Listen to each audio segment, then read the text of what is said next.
How's it going, Bruins fans? Welcome into the second to last episode of the UCLA Bruins Insider Podcast on Sports Illustrated from the Fans First Sports Network. My name is Tom Cavanaugh. You can follow me at TCAV30 on Twitter/X and also follow our insider pages at UCLA Insider on SI, both on Twitter/X and over on Facebook.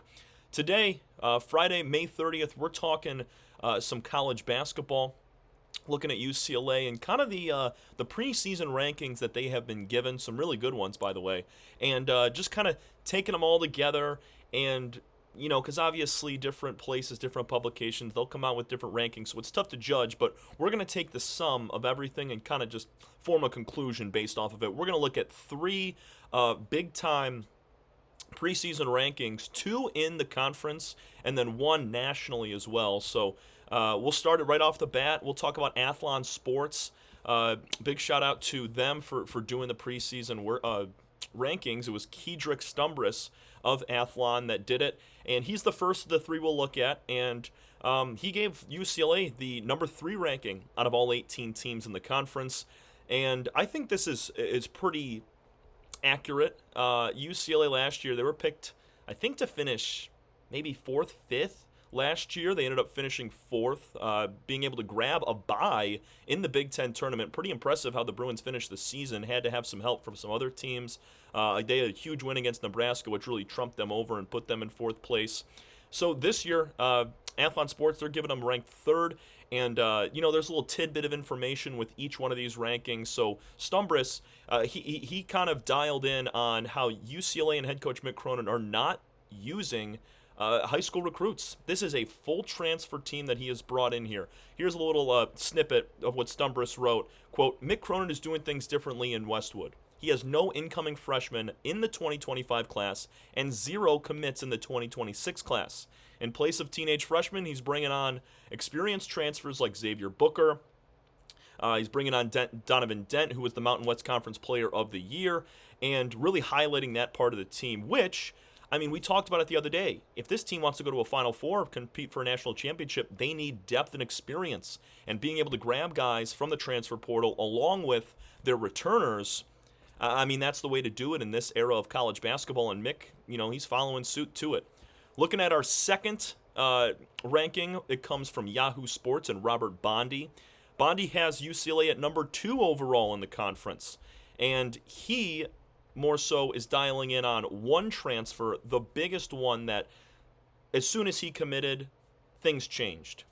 College basketball analysts starting putting UCLA in the top 5 or 6 nationally, maybe top 10 nationally. 5 or 6 is too generous. But you look at what Bondi said. He goes, like Michigan and Wisconsin, UCLA has done great work in the portal this offseason. The most notable get for the Bruins was New Mexico guard Donovan Dent, who I could see being an all Big Ten selection next year. At this point in the offseason, I'm expecting big things from the Bruins in year 2 in the Big Ten. He's not wrong there. Donovan Dent is a unicorn of a talent. The guy had over 20 points per game with over 6 assists per game last year. As I mentioned, Mountain West Conference Player of the Year, led his team to win that regular season conference title, and they made a second round of the NCAA tournament. Once he committed, analysts were putting UCLA in the top 10, top 15 all day long. So he's really a program-changing guy. If he can live up to the expectations, I think number 2 in the Big Ten is about there. By the way, Bondi has Purdue at the number 1 spot coming into the year during these preseason rankings. The final we'll look at is a national ranking amongst all the teams in college basketball. And this might surprise some people, but maybe not because of how I've been talking and how I've said analysts have kind of evaluated UCLA, but Kevin Sweeney of Sports Illustrated, he has UCLA number 9 overall in the country. They are the second best Big Ten team in this ranking. The Purdue Boilermakers, as I mentioned before, in the Yahoo Sports, they were number 1 in the Big Ten. Sweeney with Sports Illustrated has Purdue at number 2 overall in the country. But we're going to focus on the Bruins here. And number 9 overall in the country, that is a stretch from last year. The Bruins were ranked for maybe a week last season. I think it was actually against New Mexico. They were ranked 24th, and they ended up falling to New Mexico on a neutral site, and it kicked them out of the rankings. And I They might have made it back one more time, but it was not long-lived. They had such a roller coaster of a season. They didn't really hit their stride fully, and that kind of led them to just not being in the conversation for a really high seed in the national tournament. They competed well in the Big Ten, not as well as a lot would have hoped. They had some bad losses in there, but some good wins. But looking at what Sweeney wrote, he said, quote, UCLA struck gold early in the transfer portal, highlighting Donovan Dent again. Quote, he said, who may end up being their best player to hit the portal, or the best player to hit the portal this spring. I still think it's Yaxel Lendeborg of UAB, the guy that he's going over to Michigan, just withdrew his name from the NBA draft, and he's going to be a Wolverine, something that UCLA is going to have to handle this year as they go to Ann Arbor. The rest of Sweeney's quote, he goes, Dent could completely transform a Bruins offense that never quite hit its stride in 24-25. He's one of the best pick-and-roll guards in the sport and should help UCLA play faster with his dynamic athleticism in the open court. Mick Cronin should have a solid group of returnants around Eric Daly Jr., Tyler Bilodeau, and a talented rising sophomore in Trent Perry. Also got to mention Sky Clark as well. He's that senior guard that's going to be a key piece. But yeah, you add Dent to this roster of returners from last year that got their first taste of the NCAA tournament and what it's like to compete inside the Big Ten Conference and travel across country, something that UCLA is not really used to. But I think these are all, looking at all three of these are accurate.